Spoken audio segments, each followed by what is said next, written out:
Le yoga. Quoi qu'il en coûte. Du yoga. Quoi qu'il en coûte. Le yoga. Quoi qu'il en coûte. Du yoga. Elle a choisi le yoga. Quoi qu'il en coûte. Yoga. Si tous les gens le pratiquaient, je trouve qu'ils seraient mieux dans leur peau. Namasté à toutes et à tous.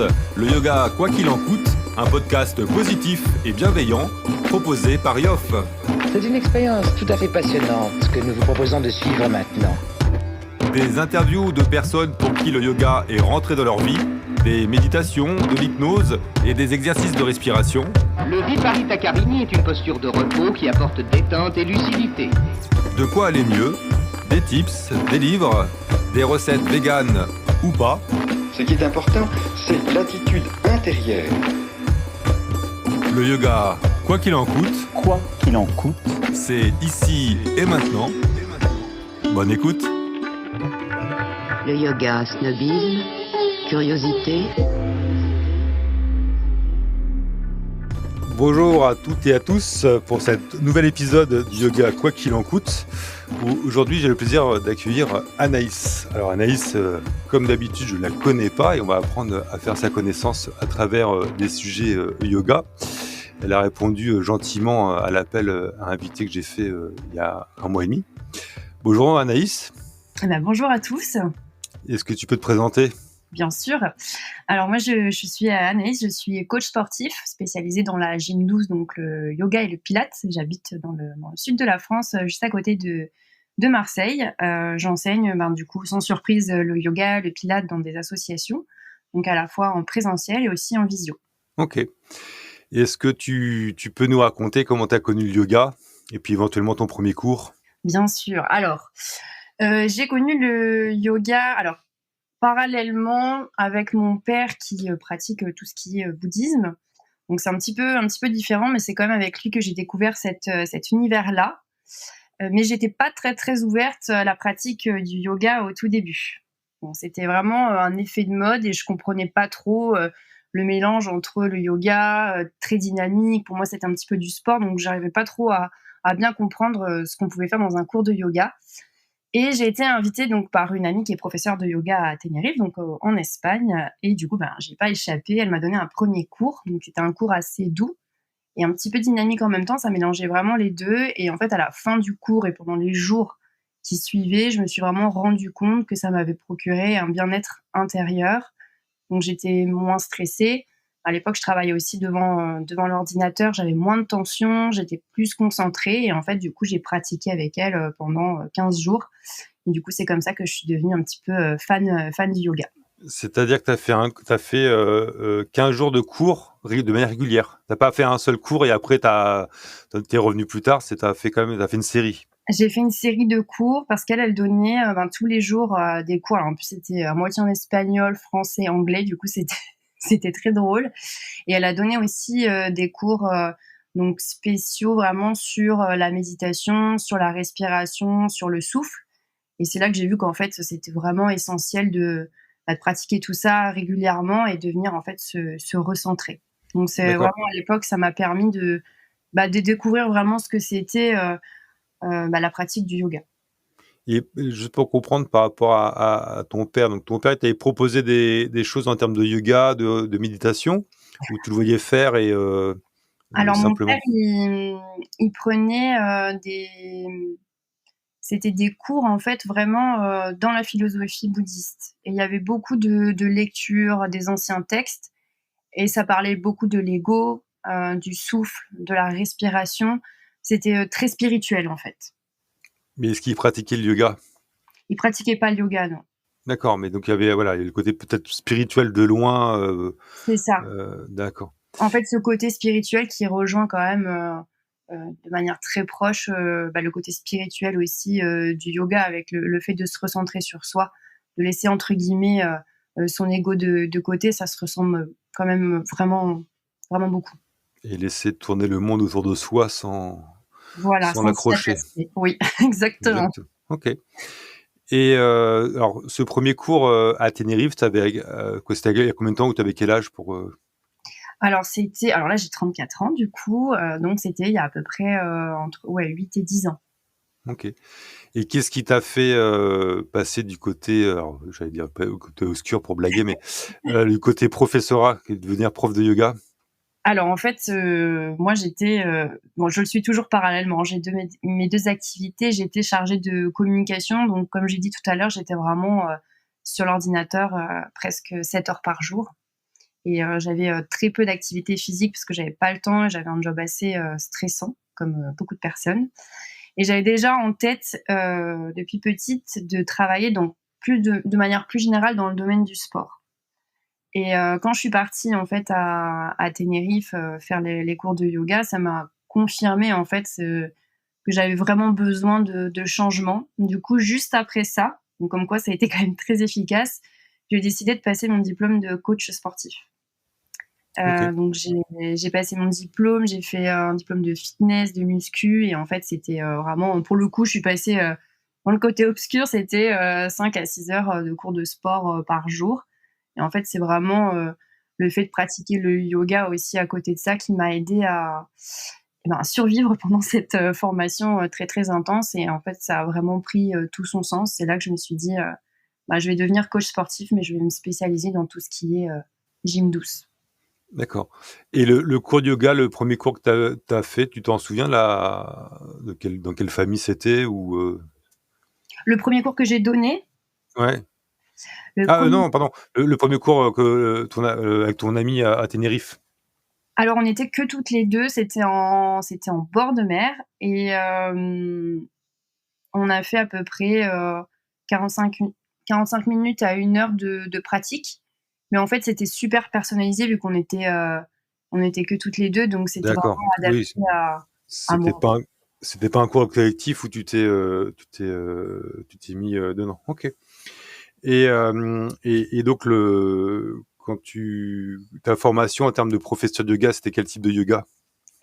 Alors c'est un yoga en fait qui se dit accessible à tout le monde. Dans le sens où en fait, il y a énormément d'adaptations. Donc chacun peut y trouver son compte. Si on a des problèmes de dos, on va faire telle posture. Si on est très à l'aise, si on est très souple, on va faire la posture numéro 3. Donc en fait, c'est des flows en fait qu'on apprend et qu'on va répéter et qu'on va adapter vraiment à chaque personne. Et il y a des thématiques aussi, par exemple pour le mal de dos.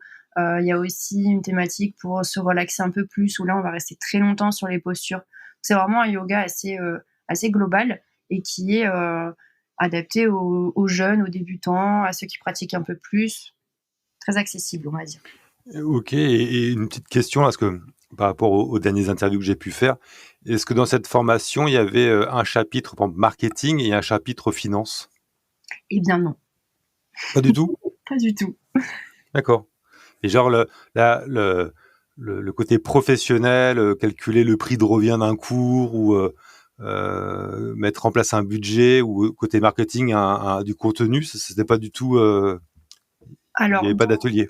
dans celle-là, non. Après, j'ai fait une autre formation où oui, il y avait plus de détails à ce niveau-là et des petites interviews également. Mais dans la formation de yoga très accessible, ça parlait pas de budget et de tarifs, etc. Mais Mhm. c'est bien d'en parler quand même, en réalité. Ah, effectivement, c'est suite à on avait abordé le sujet avec Natacha. Justement, où elle a dû faire un business plan et ça la rendait malade. Mais inversement, ça l'a aidé aussi à avoir une casquette un peu professionnelle et le côté financier qu'il faut pas Il faut pas négliger. Ouais, qu'il faut pas négliger. Voilà, il y a un moment, il faut payer son loyer. exactement, il faut Donc pouvoir manger à la fin du mois, ouais. c'est bien normal d'avoir le sujet, même si voilà, c'est pas forcément naturel, quoi. Oui, et puis Ok. en fait, après, selon les régions, ça va être plus ou moins bien payé. Donc, et on peut pas. En fait, ce qu'on oublie de dire aussi dans les formations, c'est que on véhicule le bien-être. Donc, si nous on fait 7 heures de cours de yoga par jour et qu'on est KO, en fait, on va même à l'encontre de ce qu'on veut enseigner. Donc, il faut vraiment pouvoir trouver le juste milieu entre tout ça, ce qui est pas Ouais, évident. c'est certain. Et donc cette, formation, de yoga, après est-ce que tu as trouvé facilement des cours ou comment tu fais pour, trouver des cours? Alors moi, j'ai fait pas mal de choses. Je suis carrément partie, en saison pour faire Mmh. prof de yoga, un peu partout, à l'étranger. C'était un rêve que j'avais aussi. Donc là, c'est facile puisque, j'étais dans des clubs de vacances, pardon. Donc du coup, j'avais du monde qui venait, vu que c'était gratuit tous les jours, hein. Mais je reviens à ce que je disais avant, du coup, c'était à peu près 5 à 6 heures de cours par jour, 6 jours sur 7. Donc au bout d'un Ah moment, oui, tu déroges à tes principes, en fait. Tu donnes et des «leçons de vie» entre guillemets, mais toi, tu es pas du tout raccord avec ça. mais comment ça se passe, c'est quel type de club pour donner 7 heures de cours de yoga par jour? Dans des grands, clubs, de vacances comme, le Club Med, par exemple. D'accord, donc tu avais un cours à 8, 9, 10, 11, 12 heures, c'est ça? Des créneaux, non-stop presque? Ouais, des créneaux. Après, il y a la pause, une grande pause entre midi et 2, hein, mais voilà, c'est du 6 sur 7. Ça permet de voyager, on a des formations, c'est vraiment génial. Mais soit il faut être très jeune, soit le corps en prend quand même un petit coup. Et comment tu as été, recrutée? Alors j'ai été recrutée, c'est moi qui avais postulé. Moi, j'ai tout simplement envoyé un CV. Après, tu as des rendez-vous, visio, on t'explique le fonctionnement. Tu as aussi rendez-vous avec, un formateur qui va te proposer des formations, de yoga spéciales pour le Club Med, en l'occurrence. Et puis, moi, j'avais mon diplôme de coach, donc c'était, OK, et tu étais rémunérée ou c'était le principe où tu passes une semaine de vacances et tu fais des cours en alors, contrepartie? à l'époque, il y avait ce système où en gros, c'est les Club Med artistes, ils vont faire une semaine de cours de yoga et en échange, bah, ils ont des vacances gratuites. Mais là, moi, c'était vraiment un contrat saisonnier. Donc du coup, tu pars entre 6 et 8 mois, tu es affecté dans un village, ce qu'on appelle un village club, et tu donnes tes cours de yoga. Donc oui, moi, j'étais rémunérée, bah, comme un tarif saisonnier, en fait, hein. Voilà. OK, et c'était une bonne expérience? Où il y avait un côté, quoi je est-ce que tu en gardes un bon souvenir? Oui, oui, j'en garde quand même un très bon souvenir. Après c'est assez intense et à la fin, j'ai quitté ma saison, plus tôt parce que je suis tombée malade à l'étranger. Donc ça, un un peu chagrinée par cette fin, mais sinon c'est quand même un bon souvenir. Mais voilà, si j'ai un conseil, il faudrait commencer ça, jeune, genre à 20 ans par exemple. On a plus d'énergie parce qu'après tu as toutes les soirées, les animations. C'est pas juste tu donnes tes cours de yoga, en fait. Ouais, mais inversement, est-ce qu'à 20 ans, on a l'ancienneté pour résister, on va dire, et puis surtout, gérer des groupes parce que l'humain ça prend de l'énergie, tu vois? Donc c'est pareil, structurer ta journée, être à l'aise pour corriger les gens. Puis ça doit être un public qui est pas facile parce que c'est pas des gens qui sont venus que pour le yoga. Est-ce que tu as des gens, par exemple, qui seraient venus, puis au bout de 5 minutes, un quart d'heure, ils partent en se disant: «Oh là, c'est nul, je comprends rien». Alors non, bah, en fait, bizarrement, il y avait beaucoup de gens qui venaient, pour le yoga, hein. Ils venaient D'accord, OK, vraiment je pour, connais pas du tout. ouais, bah, j'ai été étonnée aussi, mais pour pouvoir pratiquer et en même temps se relaxer. En fait, c'est des personnes qui ont beaucoup d'argent parce que maintenant le Club Med, ça coûte très cher et en fait, ils ont ce besoin de se déconnecter, de pratiquer du yoga et de se détendre à la plage, à la montagne et cetera. Donc Donc c'est limite des alors le terme est un peu fort, mais c'était des pour eux, hein, c'était des retraites de yoga, du moins des vacances comme orientées yoga, plus le confort et le côté, baignade. exactement, j'ai même une dame qui est venue qui m'a dit, «Bon, je suis un peu déçue parce que je m'attendais à ce que ce soit une vraie retraite de yoga». Je lui dis: «Mais on est quand même au Club Med, donc il y a du bruit, il y a des soirées tous les soirs, donc c'est pas le meilleur endroit». Mais Elle oui, avait effectivement, il y en a qui venaient pour ça. elle avait le droit de lire le descriptif aussi, ouais, Ouais, c'est marrant. c'est ça. Mais après, c'était, une très bonne expérience parce qu'en fait, les gens, étaient en vacances, donc ils relâchaient vraiment la pression et justement, moi, de mon côté, pendant mes cours, j'avais vraiment aucune pression, à part celle de donner des cours en anglais. Ça, c'est pas une masse à faire. OK. Juste pour terminer là-dessus, c'est le Club Med, il communique sur, la semaine yoga ou ça fait le yoga pour eux, c'est une des activités comme, je sais pas, la voile ou le ping-pong? Non, il y a vraiment, pour le coup, il y a tout un marketing qui est développé autour de ça. Mmh. Donc c'est vraiment mis en avant. C'est que sur certains clubs, on appelle ceux qui sont vraiment haut de gamme en fait. Et c'est vraiment revendiqué sur le site, sur Instagram. Donc voilà, maintenant les gens sont très contents d'avoir du yoga, même dans d'autres hôtels de luxe, hein. OK, j'irai voir parce que je Ouais. je dois pas être ciblé par les publicités, Club Med. OK. Et donc quand on a un petit peu échangé, on s'est présenté, j'ai vu que tu avais plusieurs activités ou du moins, des spécialités, on va dire, et j'ai vu que tu faisais du yoga latte. Est-ce que tu peux nous en parler? Oui, bien sûr. Alors, le yoga latte, comme son nom l'indique, c'est un mélange de yoga et de pilates. Donc, on reprend par exemple au début de cours les exercices de respiration qu'on peut faire au yoga. Et quand on passe à la pratique du yoga, j'intègre des mouvements de pilates sur l'équilibre, la proprioception, la mobilité. Parce que je trouve que les deux sont très très complémentaires. Puis à la fin, on finit avec un petit stretching et une relaxation, méditation. OK, et c'est un terme qui est déposé? C'est quelque chose qu'on va trouver en club, quoi? C'est quoi le il y a quelqu'un qui revendique, la création, ou c'est toi qui a créé cette, activité? Alors moi, au départ, je l'ai créé comme ça, mais j'ai vu qu'il y avait des formations de yoga latte. Alors je ne sais pas si le terme est déposé, je pense que ça va pas Mmh. tarder à se faire, mais je sais que oui, il y a des formations dédiées à ça et qu'il y a d'autres professeurs qui l'emploient. OK. Ou alors, je crois que j'ai déjà raconté, mais à titre perso, là, je suis dans une salle de sport et des fois, il y a des cours collectifs Mmh. et je vais à un truc qui s'appelle Body Balance, Ah oui. Mmh. parce que pour les gens qui se disent: «Tiens, elle mélange 2 activités», là, Body Balance, c'en est 3. On commence par du tai chi, Ouais, on fait du yoga et après du pilates. Bon, oui. sincèrement, c'est pas que je vois pas la différence, mais l'heure, elle passe bien et c'est pas non plus, il y a pas des gouffres de différence entre le début et la fin, quoi. Oui, oui, oui, le body balance, c'est les Smiths qui fait ça. Ils ont des concepts, je crois que c'est tous les 3 mois, tu changes de cours et pendant 3 mois, tu répètes le même. Enfin, je sais pas s'ils font ça dans ta salle. Oui, oui, c'est ça. Alors après, moi, je Ouais, suis pas régulier sur cette activité-là, mais à chaque fois, ils disent: «Oui, on va refaire le programme, machin».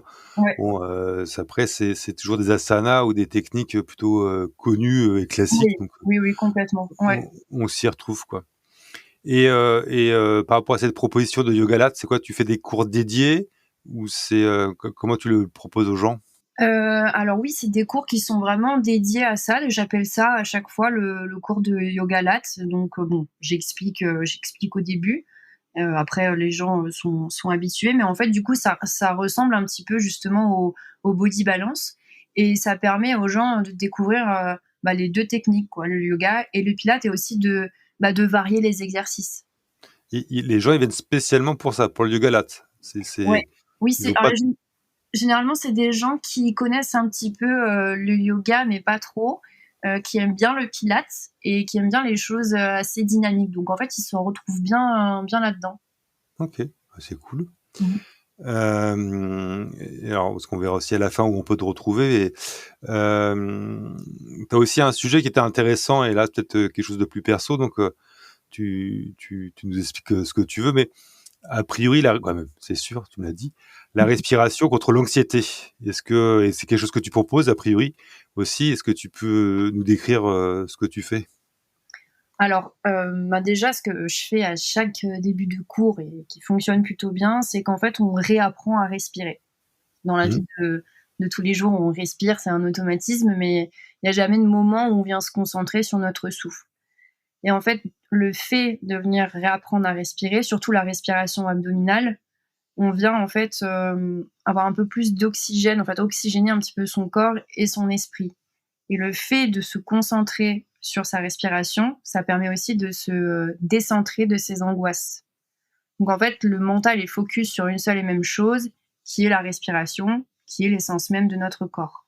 Donc c'est quelque chose que j'utilise par exemple en cours privé pour les personnes qui sont très anxieuses ou pour les personnes qui font des crises de panique ou des grosses crises d'angoisse, qui ont vraiment du mal à se calmer et qui recherchent des méthodes douces en fait. Et tu as des exemples de noms de respiration, que tu proposes? La respiration abdominale. Mmh. En fait, je fais les 3 à chaque début de cours. Si tu veux, je fais la respiration abdominale, intercostale et celle du haut des poumons au niveau de la poitrine. Et en fait, D'accord. le fait de la décomposer, ça permet de voir la différence entre les 3 et de voir celle qui nous permet de respirer le mieux. Et après, on fait la respiration complète, du bas vers le haut, etc. Ok. Moi, je suis un fervent adepte de la cohérence cardiaque. Ah oui, oui, oui. Je ne peux que proposer aux gens. D'ailleurs, une fois de plus, il y a une vidéo sur YouTube qu'on a faite avec Yoff avec un motif à suivre qui est assez simple. Et alors, pareil, je pense que t'en es convaincu, mais c'est tellement simple la respiration et ça peut tellement faire passer une bonne journée que faut Ouais. pas hésiter à se pencher sur le sujet pour les gens qui seraient que dans les postures et que dans l'activité. La respiration, c'est quand même incroyable, quoi. Ah, de toute Et, façon, et il y a pas de, enfin pour moi, il y a pas de, s'il y a pas la respiration alliée aux postures, on est dans un cours juste de sport en fait. ah ouais, c'est sûr. Et tu proposes quoi, ces ateliers? Donc, tu as dit en privé, mais est-ce que tu as aussi des ateliers publics? Est-ce qu'il y a une sorte de méthode par rapport à ça, cette respiration versus anxiété?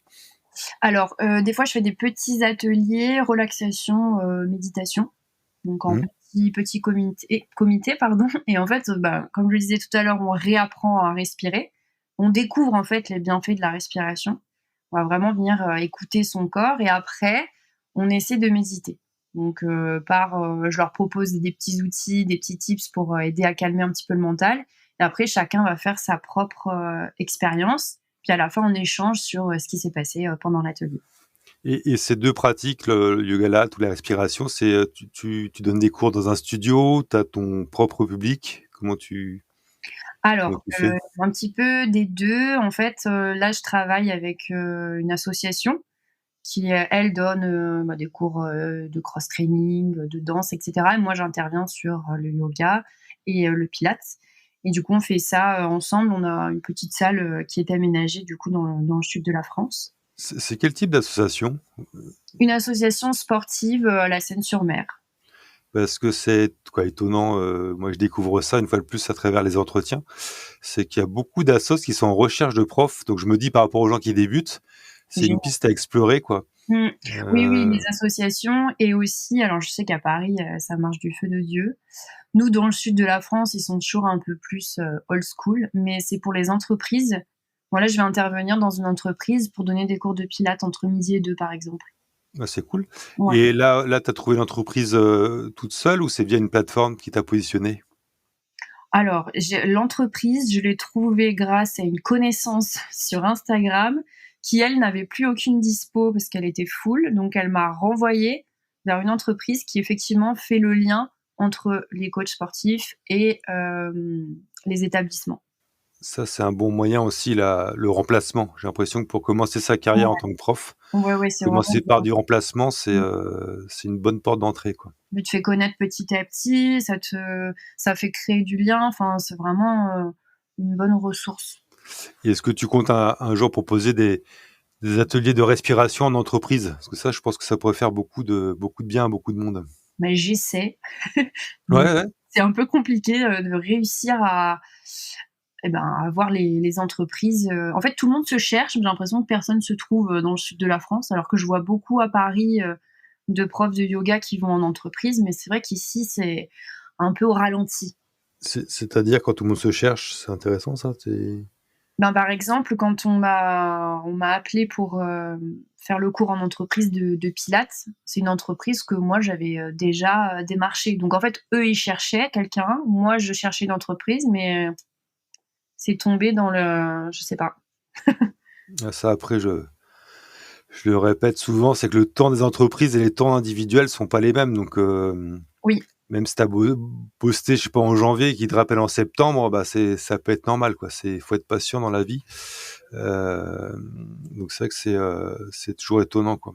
Ouais, mais après, du coup, pour répondre à ta question, oui, il y a des entreprises qui mettent en lien, alors ça peut intéresser pas mal de profs aussi, qui mettent en lien donc les entreprises et les coachs. Et il y a aussi alors j'ai oublié son nom, une entreprise qui met en lien les professeurs de yoga et pilates avec les hôtels de luxe. Parce qu'il y a un gros marché sur les hôtels de luxe, mais nous, quand on les démarche, on n'a jamais de réponse. Donc en fait, eux, ils font le lien entre les deux. La plateforme est payante, par contre. Ok, bah éventuellement on pourra le mettre en Ouais. descriptif, Mm. comme on mettra ton site et ton Instagram bien sûr dans la description de l'épisode, quoi. Et parce que tu as une activité assez fournie, du moins des sujets, des multiples sujets. Mm. Il y en a un aussi que j'ai repéré, alors qui me parle un petit peu, même si c'est pas le même sport, c'est le yoga et le surf. Oui. Est-ce que tu peux nous en parler? Alors oui, avec plaisir. Ça fait un petit moment que je pratique le surf, mais j'ai appris sur le tard. Donc plus tu t'y mets tard, plus c'est difficile. Et c'est un sport qui demande beaucoup de persévérance et beaucoup de calme aussi. Parce que c'est quand même un sport très actif. Et en fait, je trouve que c'est très complémentaire avec le yoga parce que ça permet déjà, après une session, de pouvoir s'étirer correctement sans se blesser. Et ça permet aussi, j'en reviens toujours avec les exercices de respiration, d'apprendre à gérer ses peurs quand on est à l'eau et quand on est dans un spot où les vagues sont un peu plus conséquentes, on va dire. Et Donc les surtout deux quand sont... Pardon. non, surtout, c'est on en a un petit peu parlé, avant, c'est que alors moi je fais du bodyboard, donc pour ceux qui voient pas la différence, c'est qu'en body on est allongé et on a des palmes. Là où le surf on est debout et on n'a pas de palmes. Et quand on prend des gros paquets, là, quand on rate une vague ou là ça se finit mal, il y a toujours un moment un peu délicat où bah, la mer vous conserve, vous fait descendre vers le fond, mais on sait qu'on va remonter, mais on sait jamais à quel moment. Ouais. Et donc c'est vrai qu'être calme, détendu, voire heureux et maîtriser sa respiration, c'est très important. Donc ça, tu travailles ça par rapport au yoga? Oui, en fait, moi, ça m'aide personnellement parce que je tombe beaucoup en surf. J'ai pas un niveau très foufou. Et en fait, j'ai quand même peur de tomber et de pas ressortir de l'eau. Je pense que c'est ça le fond du problème. Et en fait, plus je vais me crisper, parce que je me crispe, je serre la mâchoire, plus je stresse, moins je vais avoir d'oxygène. Donc en fait, j'arrive à me dire relâche et en fait attends que ça passe et au bout d'un moment, surtout chez nous dans le sud de la France, tu ressors de l'eau et puis tu remontes sur ta planche. Donc ça m'aide. J'arrive maintenant petit à petit à le conscientiser. Ah ça c'est ouais, j'aime pas me prendre des paquets de flotte, mais effectivement, j'ai 2 ou 3 expériences où vraiment j'étais en bas et quand tu sais que tu arrives quoi, quand tu arrives à dire: «Allez, je suis calme, c'est qu'un mauvais moment et dans 2 secondes je suis» quoi. Il y a un sentiment un peu, il y a quelque chose de bénéfique et de, comment dire?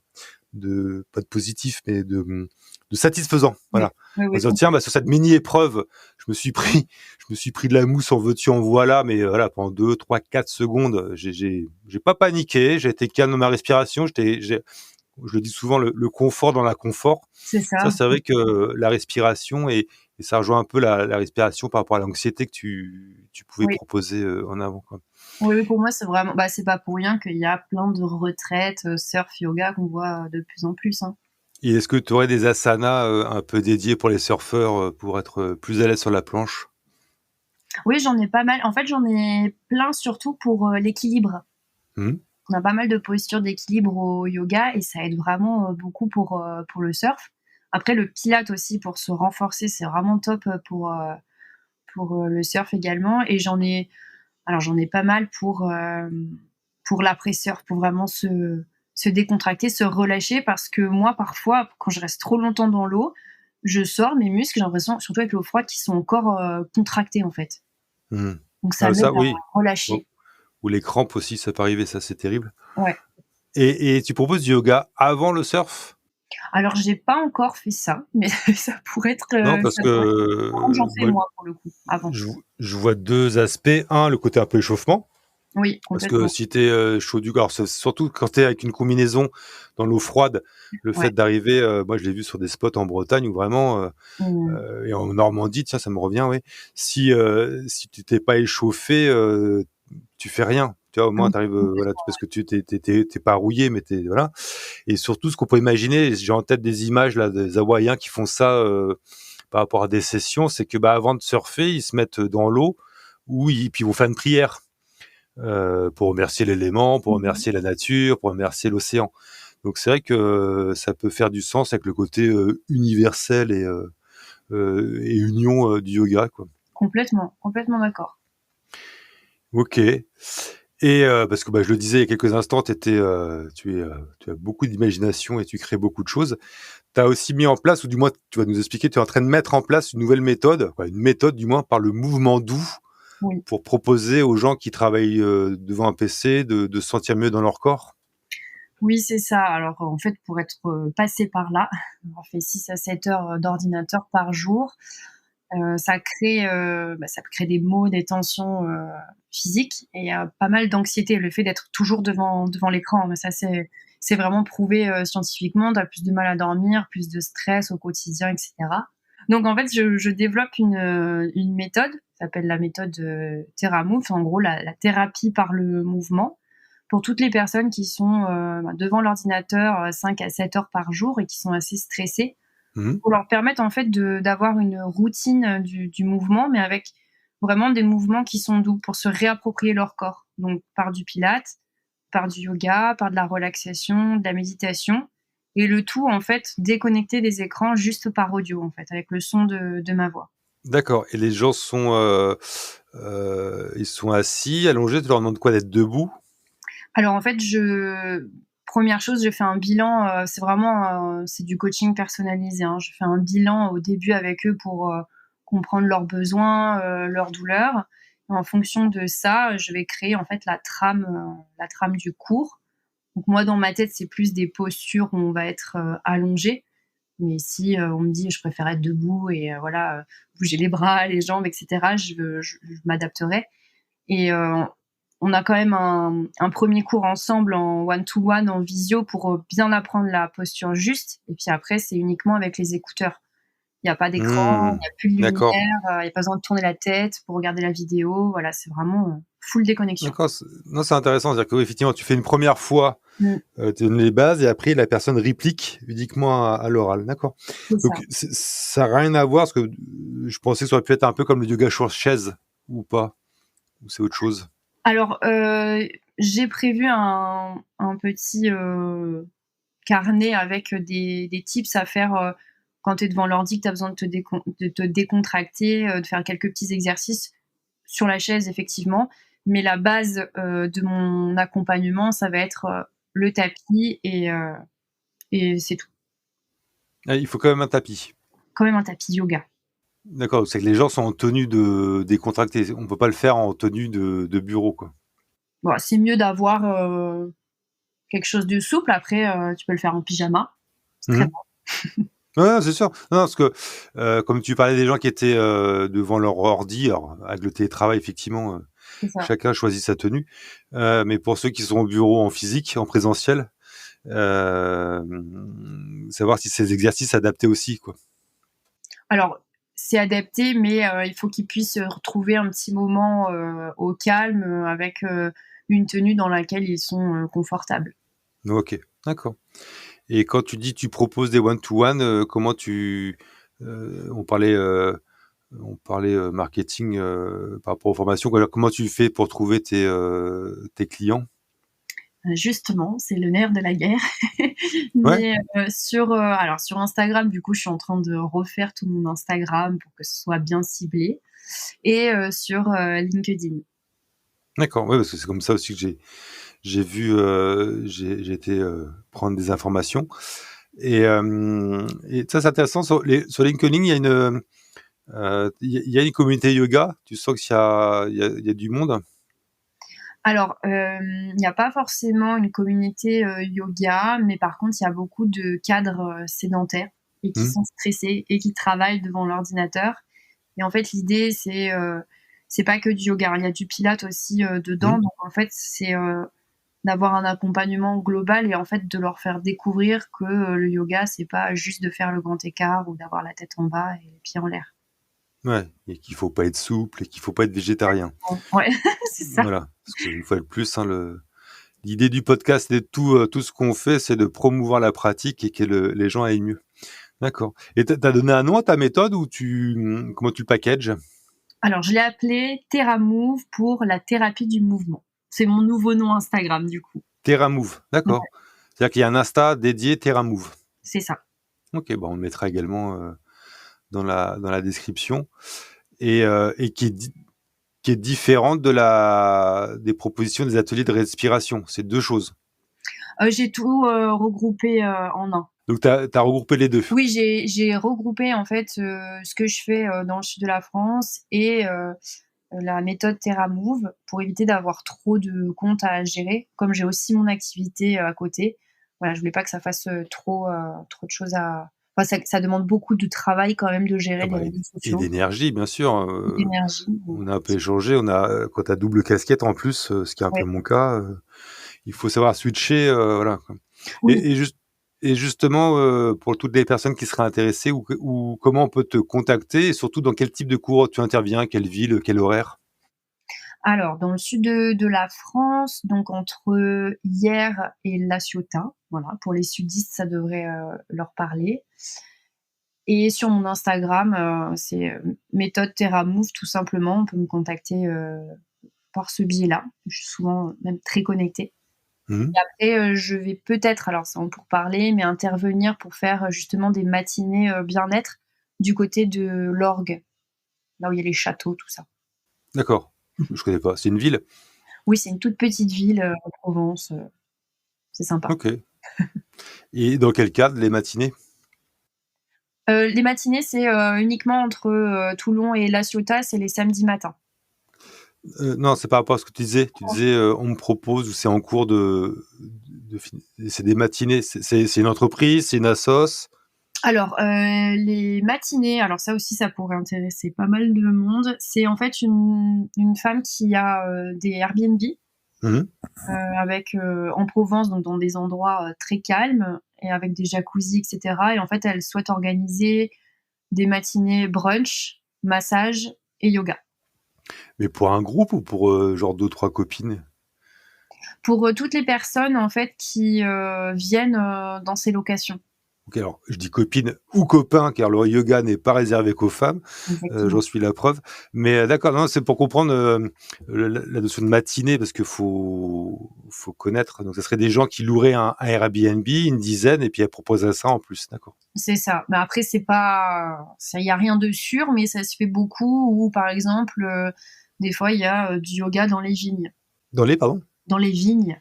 D'accord. Ouais, en Provence, ça se fait beaucoup. Yoga dans des châteaux, enfin, un peu partout en fait. Ouais, alors c'est comme moi, j'ai vu qu'il y avait du yoga dans les musées à Paris. Ah bah voilà, tiens. Alors, limite, avec plaisir pour interroger la personne qui interviewait la personne qui le fait. Après, le prix m'avait un peu refroidi sur le fait d'aller tester la pratique. Moi, l'autre fois, je pense que le meilleur endroit pour faire du yoga, si vraiment on veut changer d'un studio, c'est la nature. Complètement. Que ce soit une forêt ou la plage ou la montagne. Pas mieux que une bonne méditation en montagne. Ouais, ça, c'est sûr que c'est sympa. Donc, non, moi, le yoga, alors pareil, j'ai découvert qu'il y a du yoga avec des chats à Paris. Alors, je connaissais avec des chiens, les chiots, là. Moi, je suis pas forcément pour. Hein. Mais ils font la même chose avec des chats maintenant. En fait, maintenant, tu trouves tout. Hein. Moi, j'ai vu l'autre fois yoga poterie, yoga atelier créatif. En fait, c'est devenu du vrai marketing. Hein. Enfin, un moment, mais... Et c'est quoi la proposition du yoga poterie? Tu fais du yoga et après, tu crées ton mug, ce que tu veux avec la poterie. Voilà. Et tu payes. Ils partent du principe que tu aurais libéré ton fluide créatif et ça te permettrait de faire une plus belle poterie. Peut-être, je pense que surtout ça permet d'attirer un autre type de clientèle, mais en tout cas ça marche bien. Hein. Moi, j'ai vu et ça pour le coup ça m'intéresse, du yoga cheval. Bon, voir ce que ça vaut. Ça existe? Ouais, j'ai vu ça une fois ou deux. C'est fou, hein. Alors, est-ce qu'on fait du yoga sur le cheval? Est-ce que le cheval nous accompagne dans les asanas? Je sais pas. Maintenant, il y a de tout, mais du coup, je trouve ça un peu d'un côté dommage parce que la base du yoga, tu pratiques, tu peux pratiquer dans ta chambre en pyjama, hein, enfin, sans que personne te voie et sans mettre ça sur Instagram. Hein. Non, c'est sûr. Ouais. Bon, après, si ça fait avancer la cause, on va dire. Est-ce que tu as quelque chose à rajouter ou tu voudrais préciser, ou que ce soit sur le yoga ou de manière générale? Je réfléchis. Si je pouvais rajouter une seule chose, ce serait vraiment à toutes les personnes qui ont envie de pratiquer le yoga et qui n'osent pas parce que justement il y a beaucoup de choses sur internet, des filles qui sont très très souples, qui mettent la tête à l'envers, qui font des prouesses, de pas regarder ça et de franchir le pas d'un studio et de découvrir cette belle pratique qui permet de changer en fait au quotidien sa routine. Exactement, que ce soit le côté un peu physique ou méditatif ou le souffle, avec la respiration, comme tu l'as précisé, on gagne toujours à faire du yoga, quoi. Complètement. Anaïs, merci beaucoup. Merci à toi. Et puis, à très vite sur Insta et sur les tapis. Bonne chance pour tous tes projets. Merci beaucoup, également toi aussi. Au revoir. Salut. Et voilà, le yoga quoi qu'il en coûte, c'est terminé. J'espère que cet épisode vous a plu. Vous pouvez nous laisser un commentaire ou un avis sur Apple Podcast ou Google Podcast. Ça nous fera plaisir. À très bientôt.